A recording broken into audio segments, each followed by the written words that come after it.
Hello, stop here. ಇಷ್ಟೊಂದು tasty ಉಪ್ಪಿನಕಾಯಿನ ಮನೇಲೇ ಮಾಡ್ಬೋದಂದರೆ ನಂಬ್ತೀರಾ? ಮಾವಿನಕಾಯಿ ಸೀಸನ್ ಅಂದರೆ ಊಟಕ್ಕಿಂತ ಉಪ್ಪಿನಕಾಯಿನೇ ಜಾಸ್ತಿ ತಿನ್ನೋ ಟೈಮ್ ಅಲ್ವಾ?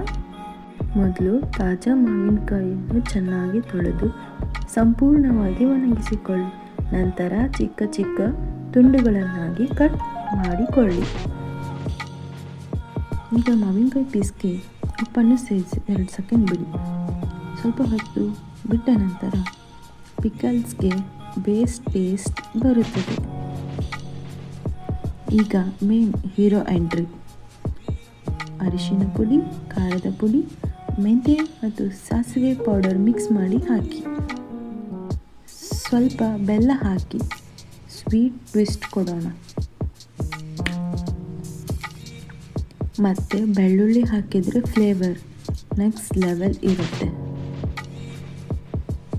ಆಗ ಎಣ್ಣೆ ಚೆನ್ನಾಗಿ ಬಿಸಿ ಕಾಯಿಸಿ ಹಾಟ್ ಆಗಿದ್ದಾಗ ಈ ಮಿಶ್ರಣದ ಮೇಲೆ ಸುರಿಯಿರಿ. ಅಯ್ಯೋ, ಈ ಸ್ಮೆಲ್ ಈಗಲೇ ತಿನ್ನೋ ಮನಸ್ಸಾಗ್ತಿದೆ. ಈಗ ಎಲ್ಲ ಇಂಗ್ರೀಡಿಯೆಂಟ್ ಹಾಕಿ ಚೆನ್ನಾಗಿ ಮಿಕ್ಸ್ ಮಾಡಿ. ಪ್ರತಿ ಮಾವಿನಕಾಯಿಗೂ ಮಸಾಲೆ ಅಂಟ್ಕೋ ಹಾಗೆ ಮಿಕ್ಸ್ ಮಾಡಬೇಕು ಲವ್ ಜೊತೆ. ಇದನ್ನು ಕ್ಲೀನ್ ಬಾಟಲ್ನಲ್ಲಿ ಹಾಕಿ ಸ್ಟೋರ್ ಮಾಡಿ. 2 ರಿಂದ 3 ಗಂಟೆಗಳಲ್ಲಿ ನಿಮಗೆ ಮಾವಿನಕಾಯಿ ತಿನ್ನಲು ರೆಡಿಯಾಗಿರುತ್ತದೆ.